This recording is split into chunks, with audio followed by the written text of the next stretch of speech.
Good question. Here's a deeper dive into what's going on with the COP30 climate summit, especially around the controversy of fossil fuel language being removed from the draft deal, why it's a big deal, and what the implications are. What's going on? Fossil fuel language dropped at COP30. Draft omits fossil fuel references entirely. The latest draft text from COP30 no longer mentions fossil fuels or includes a roadmap to phase them out. Earlier versions had proposed multiple options including a roadmap, but these were cut after pushback. According to Brazilian hosts, they are pushing only small adjustments now rather than reinstating strong fossil fuel commitments. Big split among countries. More than 80 countries, including both developed and developing, had called for a formal roadmap to phase out fossil fuels. Opposition is strong from oil-producing nations and fossil fuel-dependent economies like Saudi Arabia, Russia, and others. The EU is very critical. The EU Climate Commissioner called the draft unacceptable because it lacks binding language for a fossil fuel transition.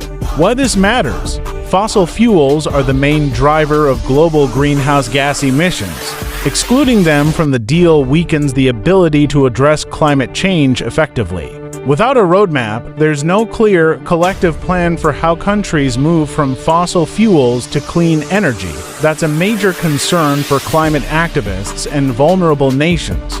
Some countries see this as a sign that COP30 might produce a weak or symbolic agreement rather than strong, concrete action. Other key issues in the draft. The deal does call for tripling climate adaptation finance by 2030 compared to 2025 levels. However, it's unclear where that money will come from, whether from rich governments, private investment, or development banks. There is also a proposal to start a dialogue on trade and climate, but some fear this could distract from more urgent climate action.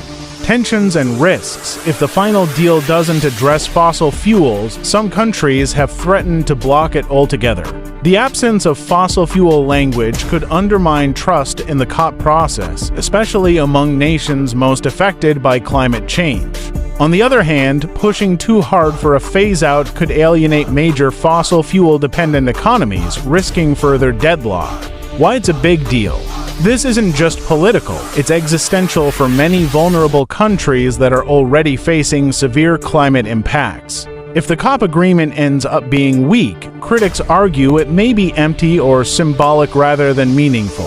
The fight over fossil fuels is a proxy for bigger issues: climate justice, economic inequality, who pays for the transition,